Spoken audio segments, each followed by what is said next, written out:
Welcome back to SwitchCorner. It's time for our weekly look at what's coming up on the Nintendo Switch in this next week. It's a weird one, no huge releases. My bank account is very much thankful for that after the monster few days we have had.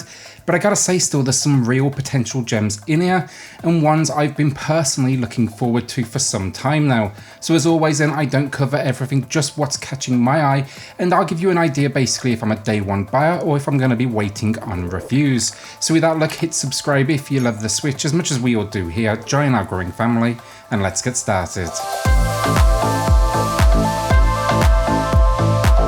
So first up, CastleStorm 2, a game I'll be honest, I know very little about. I've played the first one a tiny bit, but I really never got that deep enough into it to give a real, opinion on it. It is well loved though, I know that much, and no doubt fans out there, they're gonna be excited to see this one join the library. From what I understand though, this is basically building on the first game's formula, and there's quite a few different mechanics in here, so you'll be controlling different units, working your way through an overworld map, have real-time strategy moments, and then even some simple battle mechanics that actually got compared to Angry Birds by IGN. Sounds a little bit weird, but honestly it could also be a lot of fun, especially with how good the reviews were for that first game. Twin Breakers, a Sacred Symbols adventure now, and this is a bit of an unusual release for the Switch coming from East Asia Soft.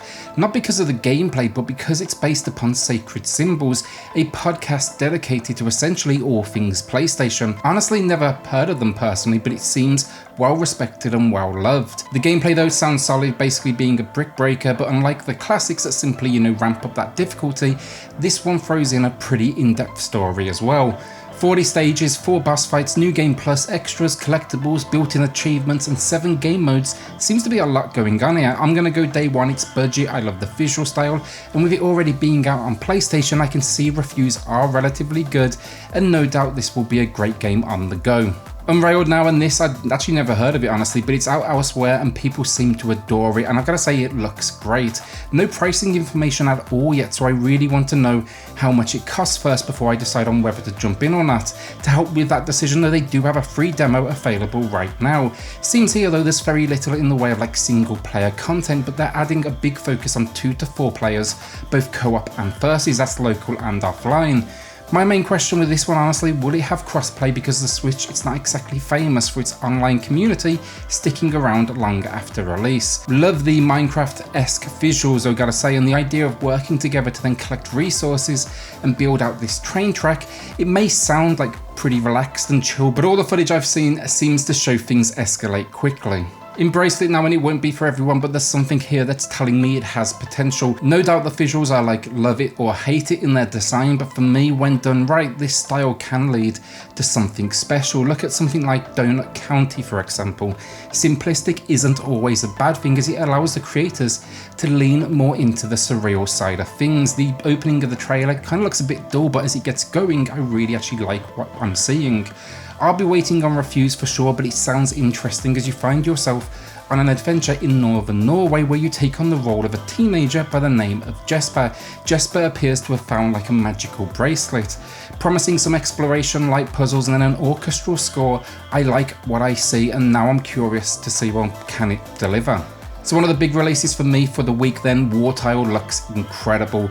Here you'll find yourself in a miniature universe inspired by Norse mythology, and it's basically real-time strategy on small battlefields with clear influence coming from the likes of Warhammer. I love strategy though, and real-time especially is underappreciated on the Switch. While it is out on the PC with good reviews, it also has a lot of competition over there, so I think we need to factor in the Switch could actually be the perfect home for this one. I'll be going day one on this one, but if it's as good as the trailer makes it look, we could have a top strategy game for the Switch on our hands here.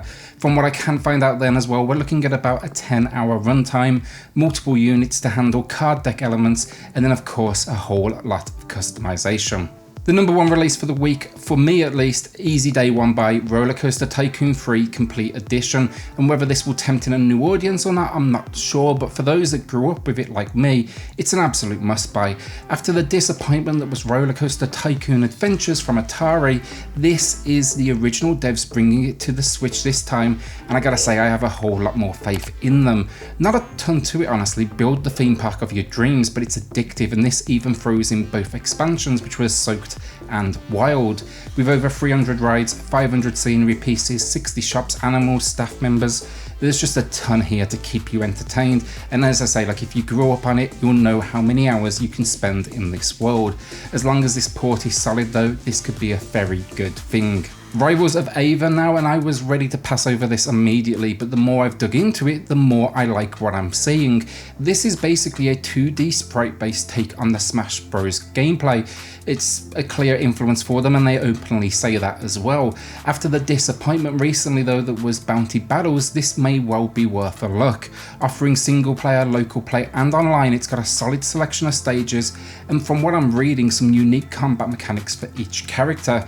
Most interestingly though, and what surprised me probably the most, we actually have a couple of big stars in here too. From what I'm seeing so far, we've got Ori from Will of the Wisps and then Shovel Knight. Reviews on this one for PC and likewise where it's already out, we're seeing an average of 9 out of 10 on Steam with 12,000 reviews.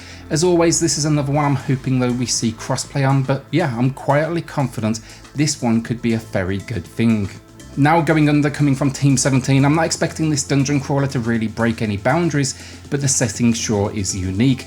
This satirical take on the genre though puts you in a world of failed startups where when these businesses, fail, they sink beneath the earth instead of simply closing down, and their employees are cursed to wander the halls for eternity as monsters.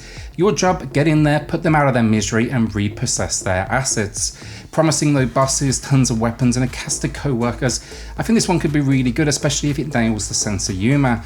I'm going to be watching reviews first, but I just love the look of it and the huge amount of colours it's got on show. It's kind of refreshing for a genre that's so frequently like just brown and grey. So our penultimate game then of the week, and another top pick for me, but Lost Ember. This has now been out on PC for like some time to mostly critical acclaim. The idea is relatively simple. You are like a wolf that gains the ability to shapeshift into the wildlife around them. Basically here, you're in a spirit like orb thing that follows you. You go on a journey of discovery into this world, just trying to learn its history and what happened. The visuals are beautiful and the world sizable, so more than anything, I'm actually curious to see how performance holds up on the Switch. It just has this stunning art direction and I hope they can deliver with the Switch build. Really excited for this one though, and I hear the story is particularly touching. If you want combat action, this will not be for you, but if you like, a narrative adventure, this is considered one of the best over the last couple of years. Just know with this one in particular, and most of the footage today, I've got to say, I got a strong feeling this is not Switch gameplay we're watching right now. So the final game of the week then, Trollhunters Defenders of Arcadia, and I was ready to immediately pass up on this one. I mean, a licensed video game is nearly always a recipe for disaster. Then though, I found out it was developed by WayForward, the geniuses who are behind like Shantae, The Mummy Demastered and the recent Vitamin Connection. They don't always land with their games like the awful Goosebumps, but I will at least now give it a look. Basing itself on the show of the same name, we seem to have a single player or local co-op, side-scrolling, platforming action adventure. Well, the visuals, I gotta say, they look a tiny bit weak. I'll be willing to check out a few reviews on this one and see if it's worth the ad, or maybe at least waiting on a sale. As I say, I wouldn't hold your breath or anything, but WayForward's involvement for sure just gains it a bit of extra respect from me, or at least enough to make me, at least take a look. And that is it, and honestly I think it's actually shaping up to be a really good week. After the monster week that was last week, the bank account is for sure feeling it, but I think here, Wartile, RollerCoaster Tycoon and Lost Ember for sure could get my cash with a few other potential gems around them. Will you be picking up anything this week, or is this a week of, rest and relaxation for that old credit card? With that then, look, a shout out to the patrons of the channel who are just going above and beyond to support SwitchCorner. Helps more than you know, so thank you all so much. If you do want to check that out for yourself, I have linked it in the video description down below. Then hit subscribe if you love the Switch as much as we all do here. Join our growing family, and I'll see you all on the next video. Thanks everyone.